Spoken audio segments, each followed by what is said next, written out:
नमस्कार। आप सभी का बहुत स्वागत है श्री मंदिर में। अब तक हमने जाना कि छठ पूजा कब और क्यों मनाई जाती है और इसकी पूजा विधि क्या है। अब इस वीडियो में हम जानेंगे इस महान पर्व की कथा के बारे में। तो चलिए शुरू करते हैं ये वीडियो।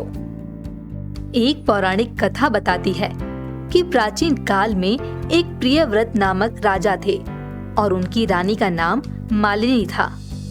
विवाह के बाद बहुत समय तक उन दोनों की कोई संतान नहीं थी।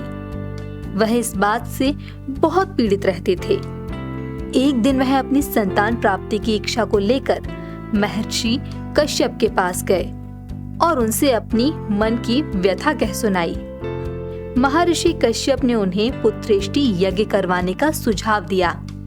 राजा रानी इस आशा की किरण को देख अत्यंत प्रसन्न हुई। उन्होंने पूरी श्रद्धा और विधि विधान से पुत्रेष्टि यज्ञ करवाया। महर्षि कश्यप द्वारा रानी मालिनी को यज्ञ में भोग चढ़ाने के लिए खीर दी गई। उस खीर को रानी मालिनी को प्रसाद स्वरूप ग्रहण करने को कहा गया, जिसको उन्होंने सहर्ष ग्रहण किया। यज्ञ और प्रसाद के शुभ प्रभाव से रानी गर्भवती हुई और उन्होंने एक पुत्र को जन्म दिया।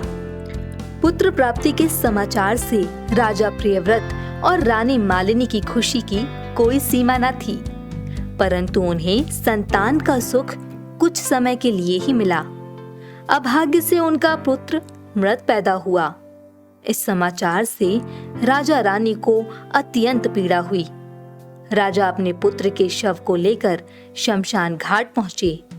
अपनी संतान के मृत पैदा होने का वियोग इतना भारी था कि राजा प्रियव्रत ने अपने प्राण त्यागने का मन बना लिया।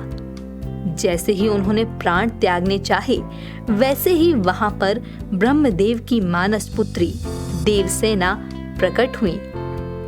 देवी ने राजा प्रियव्रत को रोककर उन्हें ऐसा ना करने को कहा। उन्होंने राजा को बताया कि वह षष्ठी देवी हैं। उनकी उत्पत्ति सृष्टि की मूल प्रवृत्ति के छठे अंश से हुई है। वह लोगों को संतान का सौभाग्य प्रदान करती हैं। जो भी श्रद्धा से उनकी पूजा करता है, वह उसकी सभी प्रकार की मनोकामनाएं पूर्ण करती हैं। देवी ने फिर राजा से ये कहा कि यदि वह उनकी पूजा करेंगे तो उन्हें पुत्र रत्न अवश्य प्राप्त होगा। माता षष्ठी की आज्ञा अनुसार राजा और उनकी पत्नी ने कार्तिक शुक्ल की षष्ठी तिथि के दिन देवी षष्ठी को पूरे विधि विधान से पूजा और व्रत भी रखा। षष्ठी पूजा के फल स्वरूप उन्हें एक सुंदर पुत्र की प्राप्ति हुई, जिसके बाद छठी मैया का ये पावन पर्व मनाया जाने लगा।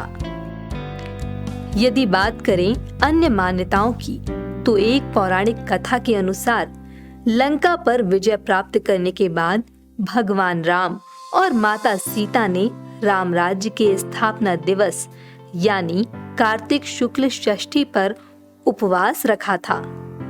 उन्होंने षष्ठी को सूर्य देव की पूजा की और फिर सप्तमी को सूर्योदय के समय पुनः अनुष्ठान कर सूर्य देव से आशीर्वाद प्राप्त किया था।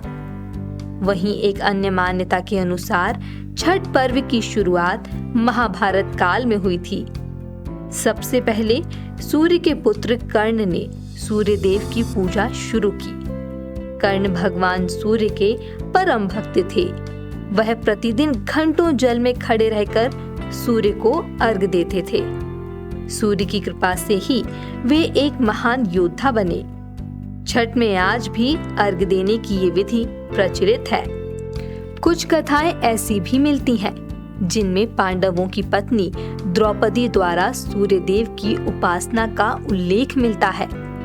वह अपने परिवार के अच्छे स्वास्थ्य के लिए प्रार्थना करती थी और लंबी उम्र के लिए नियमित रूप से सूर्य पूजा करती थी। कहा जाता है कि द्रौपदी द्वारा सूर्य देव की पूजा करने से ही पांडवों को अपना राज्य वापस मिला था।